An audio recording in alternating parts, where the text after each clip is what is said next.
Hi friends, ഇന്ന് നമ്മൾ ബയോളജിയിലെ biological classification എന്ന ചാപ്റ്ററാണ് ഡിസ്കസ് ചെയ്യുന്നത്.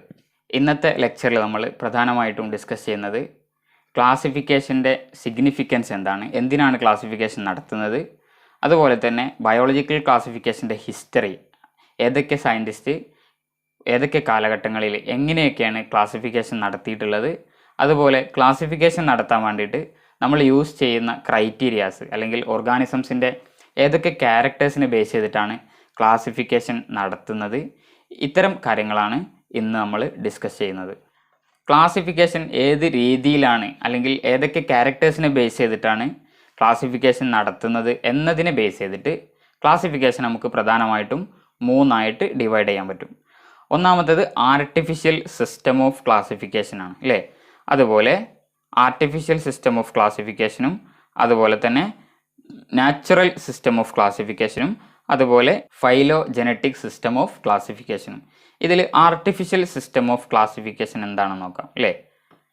ആർട്ടിഫിഷ്യൽ സിസ്റ്റം ഓഫ് ക്ലാസിഫിക്കേഷൻ എന്ന് പറഞ്ഞാൽ ആദ്യകാലങ്ങളിൽ വളരെ കുറഞ്ഞ ക്യാരക്ടേഴ്സിനെ മാത്രം ബേസ് ചെയ്തിട്ടായിരുന്നു പ്ലാന്റ്സിൻ്റെയും അനിമൽസിൻ്റെയും ഒക്കെ ക്ലാസിഫിക്കേഷൻസ് നടത്തിയിരുന്നത്. ഒന്നോ രണ്ടോ ക്യാരക്ടേഴ്സിനെ ബേസ് ചെയ്തിട്ട് ശാസ്ത്രജ്ഞന്മാർ ഓർഗാനിസംസിനെ ക്ലാസിഫിക്കേഷൻ നടത്തി.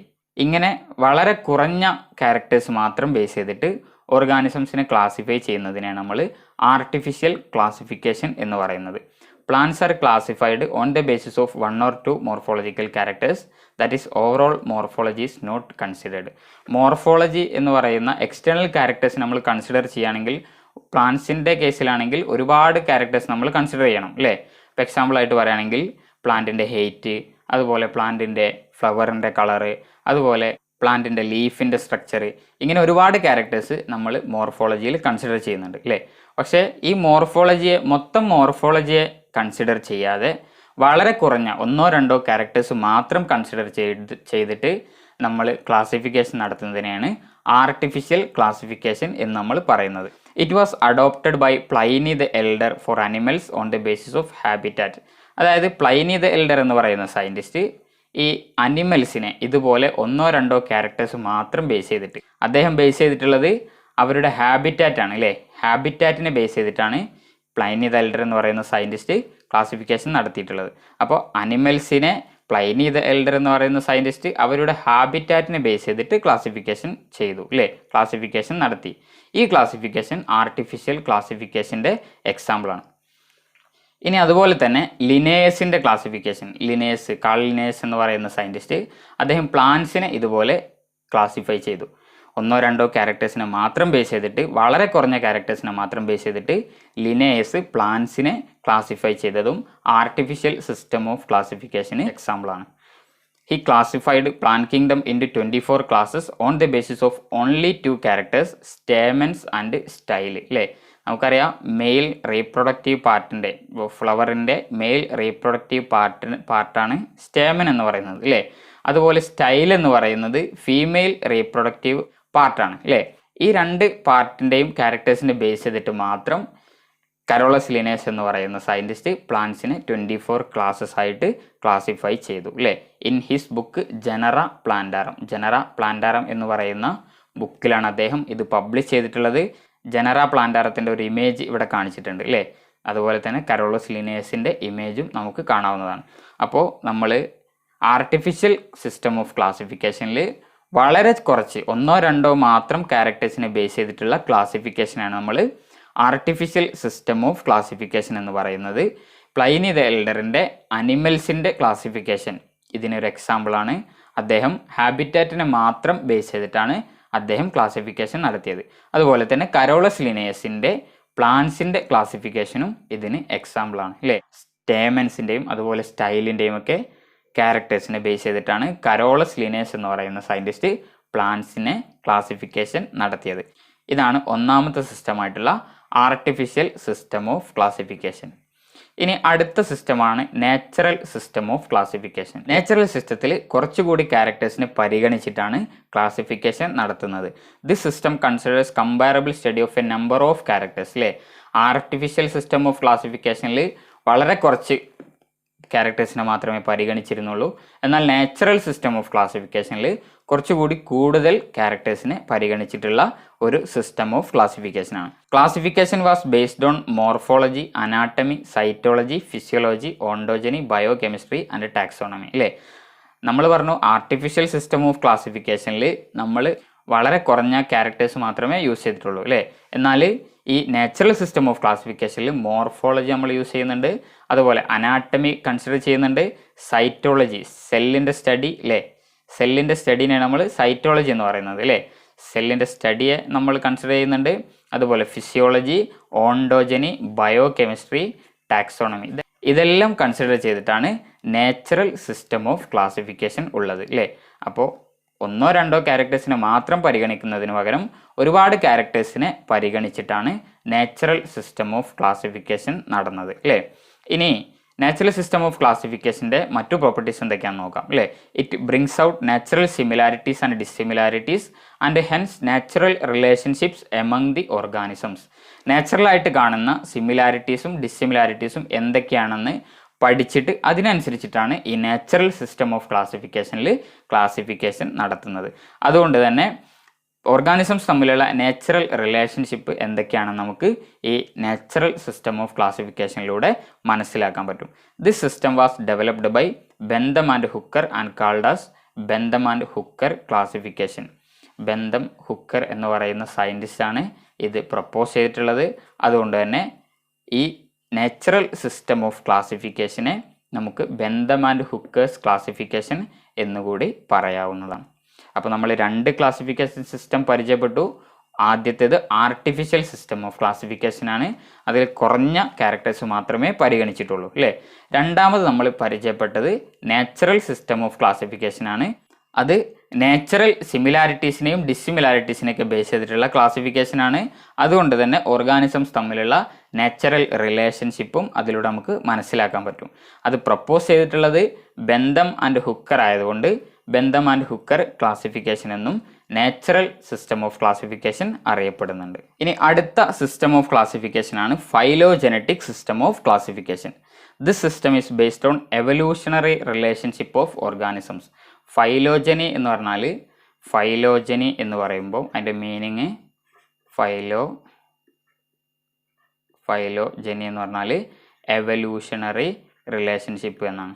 എവല്യൂഷണറി റിലേഷൻഷിപ്പ് അല്ലേ.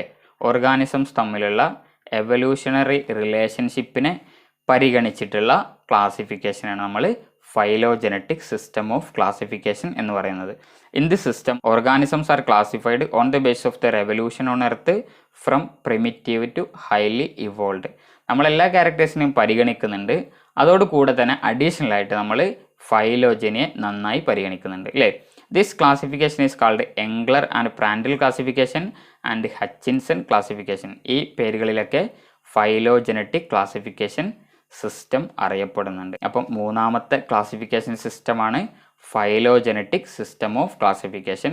ഫൈലോജനറ്റിക് സിസ്റ്റം ഓഫ് ക്ലാസിഫിക്കേഷനിൽ നമ്മൾ സാധാരണ പ്ലാന്റ്സിൻ്റെയും അതുപോലെ അനിമൽസിൻ്റെയും ഒക്കെ എക്സ്റ്റേണൽ ക്യാരക്ടേഴ്സ് അല്ലെങ്കിൽ ഇൻറ്റേർണൽ ക്യാരക്ടേഴ്സ് ഒക്കെ നോക്കുന്നതിന് പകരം അതിന് അഡീഷണൽ ആയിട്ട് നമ്മൾ ഫൈലോജനിയാണ് കൂടുതലായിട്ടും ശ്രദ്ധിക്കുന്നത്. ഫൈലോജനി എന്ന് പറഞ്ഞാൽ ഹിസ്റ്ററി, എവല്യൂഷണറി ഹിസ്റ്ററിയാണ് അല്ലേ.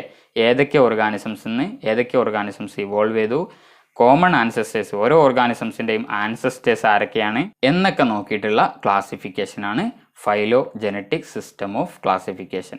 ആദ്യകാലം മുതലുള്ള ക്ലാസിഫിക്കേഷൻ സിസ്റ്റംസിനെ നമ്മൾ പരിചയപ്പെടുകയാണെങ്കിൽ നമുക്ക് ഏകദേശം 5ഓളം ക്ലാസിഫിക്കേഷൻ സിസ്റ്റം കാണാൻ പറ്റും അല്ലേ. അതിൽ ഒന്നാമത്തേത് 2 കിങ്ഡം സിസ്റ്റം ഓഫ് ക്ലാസിഫിക്കേഷൻ ആണ്. ആദ്യമായിട്ട് പ്രപ്പോസ് ചെയ്തിട്ടുള്ളത് ലിനേസ് പ്രപ്പോസ് ചെയ്തിട്ടുള്ള 2 കിങ്ഡം സിസ്റ്റം ഓഫ് ക്ലാസിഫിക്കേഷൻ ആണ്.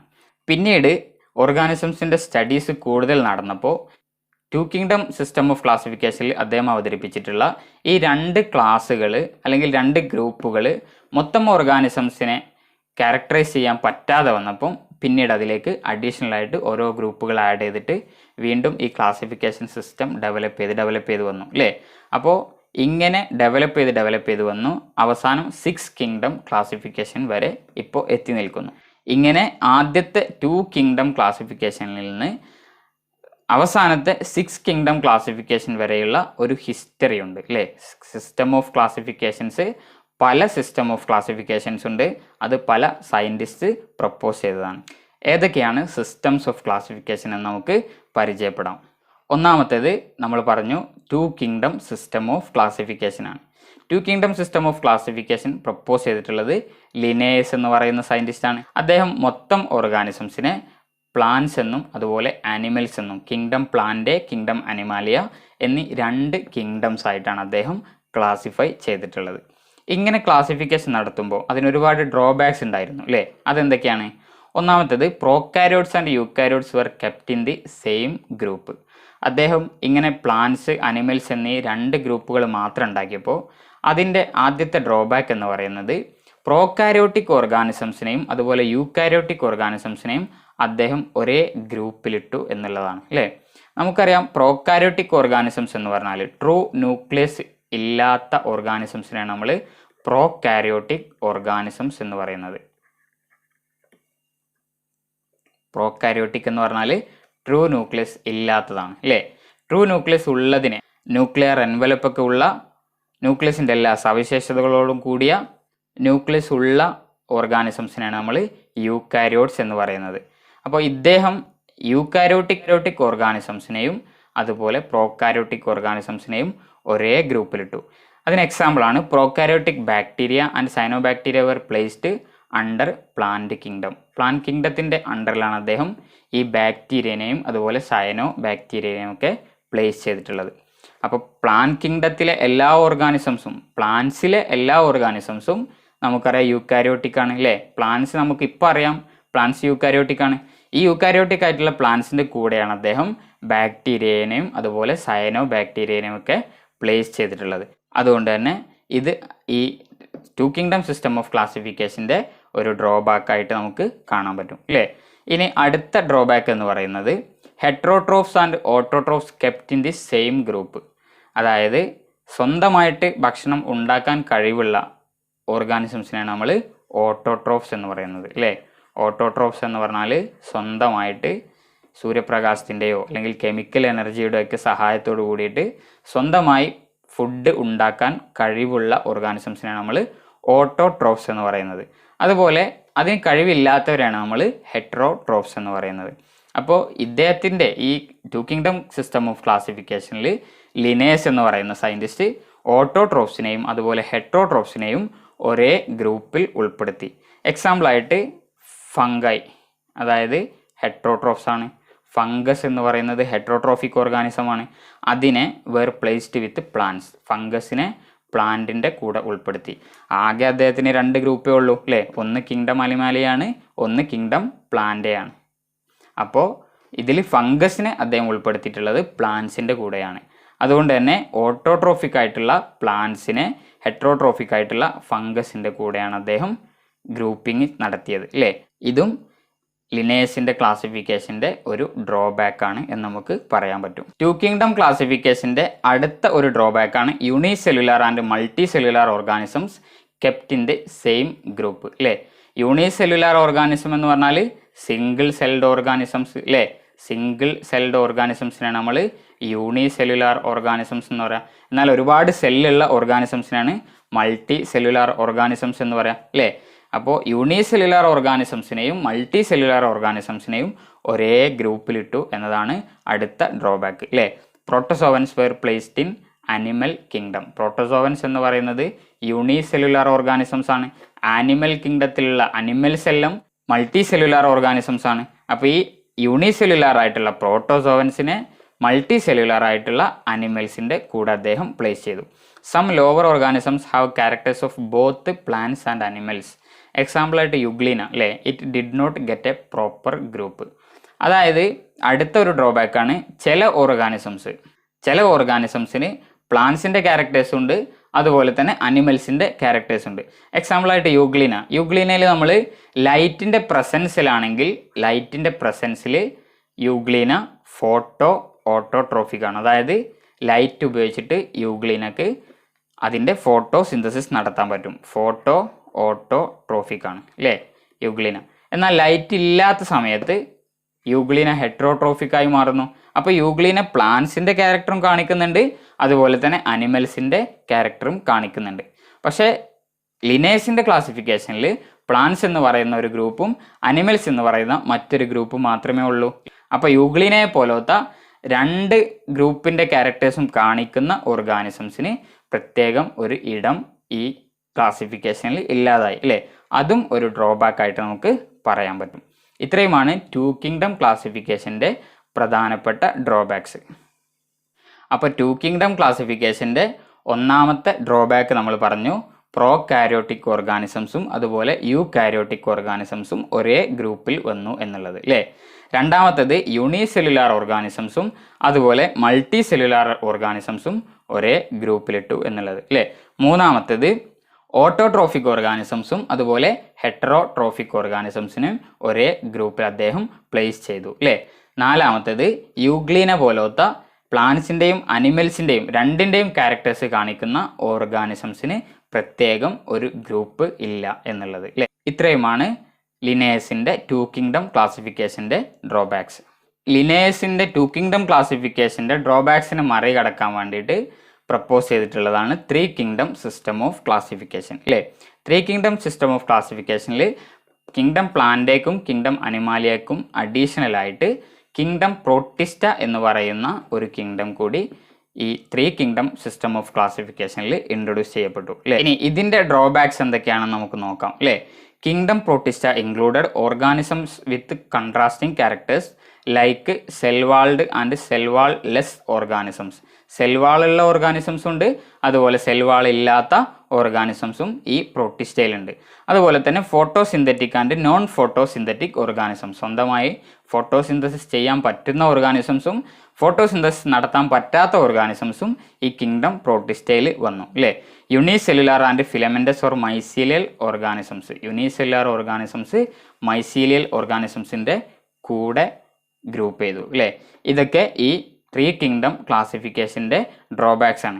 അതായത് 3 കിങ്ഡം ക്ലാസിഫിക്കേഷനിൽ അഡീഷണൽ ആയിട്ടൊരു പ്രോട്ടിസ്റ്റ എന്ന് പറയുന്ന കിങ്ഡം ഇൻട്രൊഡ്യൂസ് ചെയ്യപ്പെട്ടു എങ്കിലും ഈ പ്രോട്ടിസ്റ്റ എന്ന് പറയുന്ന കിങ്ഡത്തിൽ തന്നെ പരസ്പരം പൊരുത്തമില്ലാത്ത ഓർഗാനിസംസ് ആണ്, ക്യാരക്ടേഴ്സിൽ പൊരുത്തം കാണിക്കാത്ത ഓർഗാനിസംസ് ആണ്, അല്ലെങ്കിൽ സിമിലാരിറ്റീസിനേക്കാൾ കൂടുതൽ ഡിഫറൻസ് കാണിക്കുന്ന ഓർഗാനിസംസ് ആണ് ഈ പ്രോട്ടിസ്റ്റ എന്ന് പറയുന്ന കിങ്ഡത്തിൽ ഉണ്ടായിരുന്നത്. ഇത്രയുമാണ് 3 കിങ്ഡം ക്ലാസിഫിക്കേഷൻ്റെ ഡ്രോബാക്സ്. ഇനി അടുത്തതായിട്ട് പിന്നീട് വന്നിട്ടുള്ള ക്ലാസിഫിക്കേഷനാണ് 4 കിങ്ഡം സിസ്റ്റം ഓഫ് ക്ലാസിഫിക്കേഷൻ. 4 കിങ്ഡത്തിൽ ഇൻട്രൊഡ്യൂസ് ചെയ്യപ്പെട്ട പുതിയ കിങ്ഡം എന്ന് പറയുന്നത് കിങ്ഡം മൊണീറയാണ് അല്ലേ. കിങ്ഡം മൊണീറ എന്ന് പറയുന്ന പുതിയ ഒരു കിങ്ഡം കൂടി ഈ ക്ലാസിഫിക്കേഷൻ സിസ്റ്റത്തിൽ ആഡ് ചെയ്യപ്പെട്ടു. 4 കിങ്ഡം ക്ലാസിഫിക്കേഷൻ്റെ പ്രധാനപ്പെട്ട ഒരു ഡ്രോബാക്ക് എന്ന് പറഞ്ഞാൽ fungi still included in kingdom plant. അതായത് പ്ലാന്റ്സിൻ്റെ കൂടെയാണ് ഇപ്പോഴും ഈ ഫംഗസ് ഉള്ളത് അല്ലേ. പ്ലാന്റ്സ് എന്ന് പറഞ്ഞാൽ ഓട്ടോട്രോഫിക് ആണ്, സ്വന്തമായിട്ട് ഫുഡ് ഉണ്ടാക്കിയിട്ട് കഴിക്കാൻ പറ്റുന്ന ഓർഗാനിസംസ് ആണ് പ്ലാന്റ്സ് അല്ലേ. എന്നാൽ ഫംഗസ് സാപ്രോട്രോഫിക് ആണ് അല്ലേ. ഒരുപാട് ഫംഗസ് സാപ്രോട്രോഫിക് ആയിട്ടുള്ളതുണ്ട്, അതായത് സ്വന്തമായിട്ട് ഭക്ഷണം ഉണ്ടാക്കാൻ കഴിവില്ലാത്ത ഓർഗാനിസംസ് ആണ് ഫംഗസ് അല്ലേ. അവരെ ഓട്ടോട്രോഫിക് ആയിട്ടുള്ള പ്ലാന്റ്സിൻ്റെ കൂടെയാണ് 4 കിങ്ഡം സിസ്റ്റത്തിലും പ്ലേസ് ചെയ്തിട്ടുള്ളത് അല്ലേ. ഇതാണ് ഇതിൻ്റെ 4 കിങ്ഡം ക്ലാസിഫിക്കേഷൻ്റെ ഒരു പ്രധാന ഡ്രോബാക്ക് എന്ന് പറയുന്നത്. ഈ ഡ്രോബാക്കിനെ മറികടന്നിട്ട് ഫംഗസിന് വേണ്ടി പുതിയ ഒരു കിങ്ഡം ഉണ്ടാക്കി ഇൻട്രൊഡ്യൂസ് ചെയ്യപ്പെട്ടിട്ടുള്ളതാണ് 5 കിങ്ഡം സിസ്റ്റം ഓഫ് ക്ലാസിഫിക്കേഷൻ അല്ലേ. RH വിറ്റാക്കർ എന്ന് പറയുന്ന സയൻറ്റിസ്റ്റാണ് 5 kingdom system of classification propose ചെയ്തിട്ടുള്ളത്. നമ്മുടെ ടെക്സ്റ്റ് ബുക്കിലും അതുപോലെ നമ്മുടെ സിലബസിലുമൊക്കെ നമ്മളിപ്പോൾ പഠിക്കുന്നതും വിറ്റാക്കറിൻ്റെ 5 കിങ്ഡം സിസ്റ്റം ഓഫ് ക്ലാസിഫിക്കേഷൻ ആണ്. RH Whittaker used the following 5 characters. അദ്ദേഹം പ്രധാനമായിട്ടും അദ്ദേഹത്തിൻ്റെ 5 കിങ്ഡം സിസ്റ്റം ഓഫ് ക്ലാസിഫിക്കേഷന് വേണ്ടിയിട്ട് യൂസ് ചെയ്തിട്ടുള്ള ക്രൈറ്റീരിയാസ് ഏതൊക്കെയാണെന്ന് നോക്കാം അല്ലേ. ഒന്നാമത്തത് കോംപ്ലക്സിറ്റി ഓഫ് സെൽ സ്ട്രക്ചർ. സെല്ലിൻ്റെ സ്ട്രക്ചറിൻ്റെ കോംപ്ലക്സിറ്റി എന്ന് പറയുന്ന ക്രൈറ്റീരിയയാണ് അദ്ദേഹം യൂസ് ചെയ്തിട്ടുള്ളത് അല്ലേ. ഒന്നാമത്തെ ക്രൈറ്റീരിയ, അതായത് പ്രോകാരിയോട്ടിക് ഓർഗാനിസംസിനെയും അതുപോലെ യൂകാരിയോട്ടിക് ഓർഗാനിസംസിനെയും അദ്ദേഹം ഡിഫറൻഷിയേറ്റ് ചെയ്തു.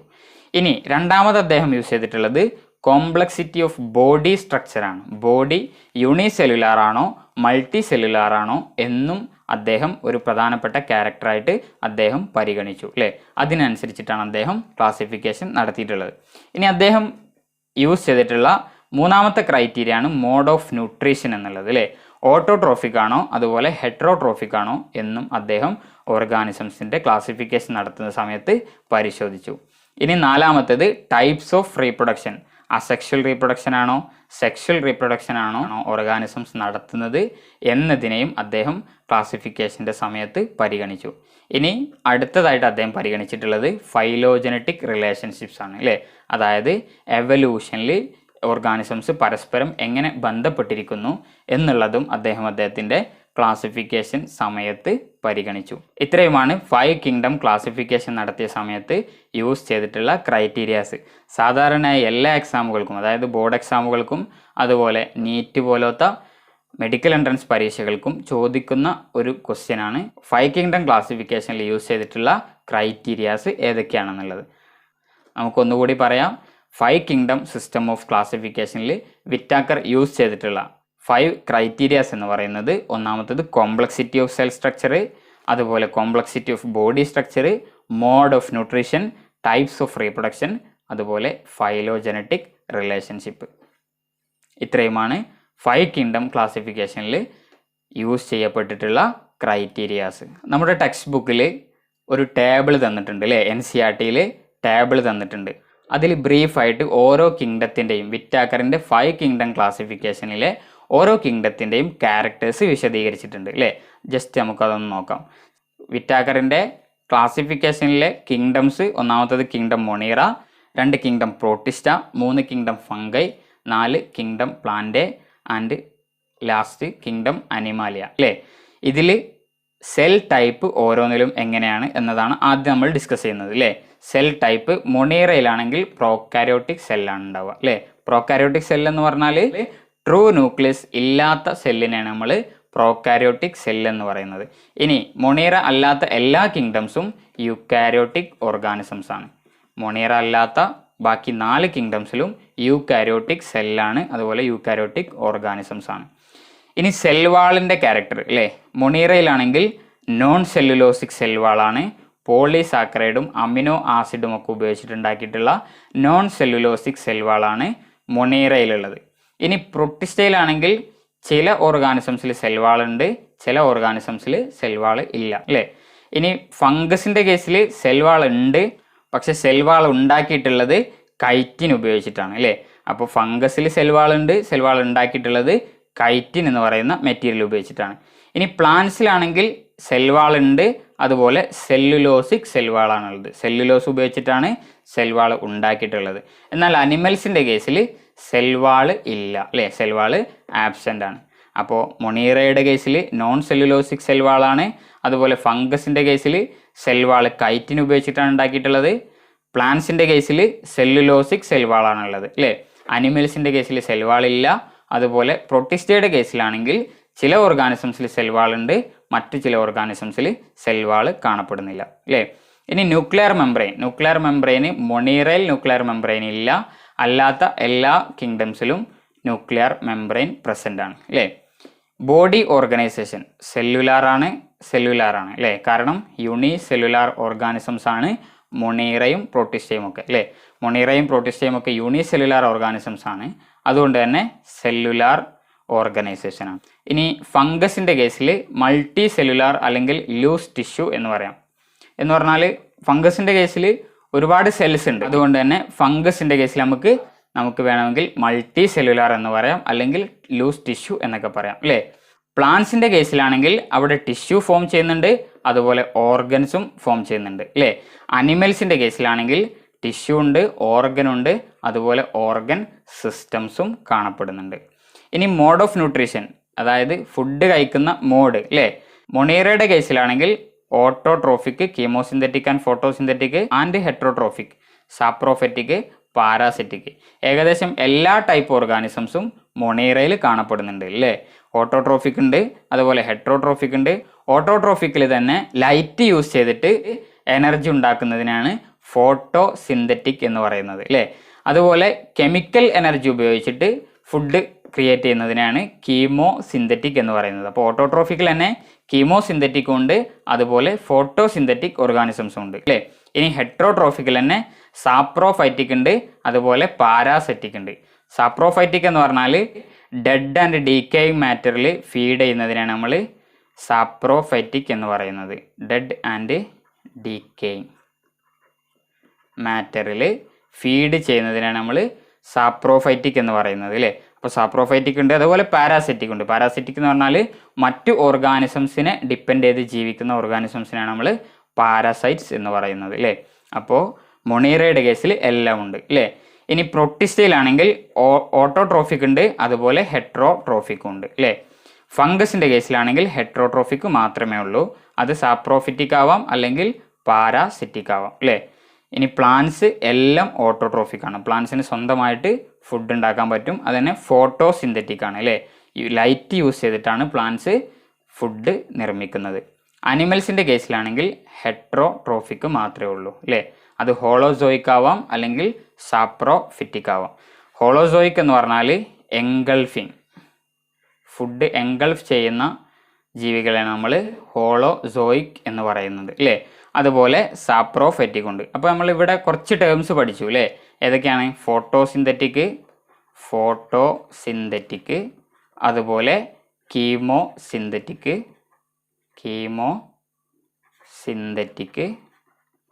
അതുപോലെ സാപ്രോട്രോഫിക്, പാരാസൈറ്റിക്, അതുപോലെ തന്നെ ഹോളോസോയിക് അല്ലേ. ഇതിൻ്റെയൊക്കെ മീനിങ്, ഒന്നാമത്തേത് ഫോട്ടോസിന്തറ്റിക്, ലൈറ്റ് ഉപയോഗിച്ചിട്ട് ഫുഡ് ഉണ്ടാക്കുന്ന ഓർഗാനിസംസിനാണ് നമ്മൾ ഫോട്ടോസിന്തറ്റിക് എന്ന് പറയാം അല്ലേ.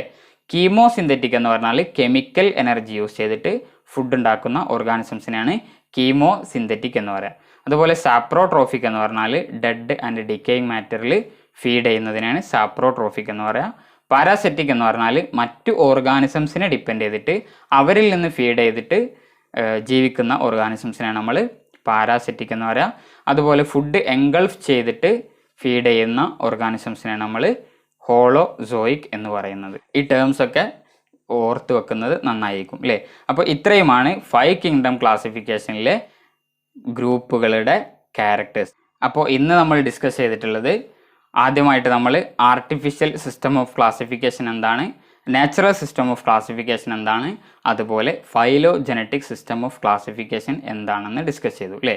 ആർട്ടിഫിഷ്യൽ സിസ്റ്റം ഓഫ് ക്ലാസിഫിക്കേഷനിൽ 1-2 ക്യാരക്ടേഴ്സിനെ മാത്രം ബേസ് ചെയ്തിട്ടുള്ള സിസ്റ്റം ഓഫ് ക്ലാസിഫിക്കേഷനാണ് ആർട്ടിഫിഷ്യൽ സിസ്റ്റം ഓഫ് ക്ലാസിഫിക്കേഷൻ എന്ന് പറയുന്നത് അല്ലേ. എക്സാമ്പിളായിട്ട് ലിനേയസ് പ്ലാന്റ്സിനെ ക്ലാസിഫിക്കേഷൻ നടത്തിയിട്ടുള്ളത് ഈ ആർട്ടിഫിഷ്യൽ സിസ്റ്റം ഓഫ് ക്ലാസിഫിക്കേഷനും വെച്ചിട്ടാണ് അല്ലേ. അതുപോലെ രണ്ടാമത്തത് നാച്ചുറൽ സിസ്റ്റം ഓഫ് ക്ലാസിഫിക്കേഷൻ, അതിൽ ഒരുപാട് ക്യാരക്ടേഴ്സിനെ പരിഗണിച്ചിട്ടാണ് നാച്ചുറൽ സിസ്റ്റം ഓഫ് ക്ലാസിഫിക്കേഷൻ വരുന്നത് അല്ലേ. നാച്ചുറൽ സിസ്റ്റം ഓഫ് ക്ലാസിഫിക്കേഷനെ ബെന്തം ആൻഡ് ഹുക്കേഴ്സ് ക്ലാസിഫിക്കേഷൻ എന്നുകൂടി പറയപ്പെടാറുണ്ട് അല്ലേ. അതുപോലെ മൂന്നാമത്തേതാണ് ഫൈലോജനറ്റിക് ക്ലാസിഫിക്കേഷൻ. ഫൈലോജനറ്റിക് ക്ലാസിഫിക്കേഷൻ ആണെങ്കിൽ അവിടെ എവല്യൂഷണറി ഹിസ്റ്ററിയെ കൂടി നമ്മൾ പരിഗണിക്കുന്നുണ്ട്. ഇനി അതിൻ്റെ ശേഷം നമ്മൾ ഹിസ്റ്ററി ഓഫ് ക്ലാസിഫിക്കേഷൻ ചർച്ച ചെയ്തു അല്ലേ. അതിലൊന്നാമത്തത് 2 കിങ്ഡം ക്ലാസിഫിക്കേഷൻ ആണ്, പിന്നെ 3 കിങ്ഡം ക്ലാസിഫിക്കേഷൻ വന്നു, അതുപോലെ 4 കിങ്ഡവും 5 കിങ്ഡവും ഒക്കെ വന്നു അല്ലേ. 5 കിങ്ഡം ക്ലാസിഫിക്കേഷൻ ആണ് നമ്മൾ ഇപ്പോൾ ഫോളോ ചെയ്യുന്നത്. 5 കിങ്ഡം ക്ലാസിഫിക്കേഷന് വേണ്ടിയിട്ട് യൂസ് ചെയ്തിട്ടുള്ള 5 ക്രൈറ്റീരിയാസ് നമ്മൾ ഡിസ്കസ് ചെയ്തു. അതുപോലെ ഓരോ കിങ്ഡംസിൻ്റെയും ക്യാരക്ടേഴ്സ് നമ്മൾ ചെറുതായിട്ട് കണ്ടു അല്ലേ. അടുത്ത ക്ലാസ്സുകളിലായിട്ട് നമുക്ക് അവയുടെ എല്ലാ ക്യാരക്ടേഴ്സും ഡീറ്റെയിൽഡ് ആയിട്ട് തന്നെ പഠിക്കാം. Okay, thank you.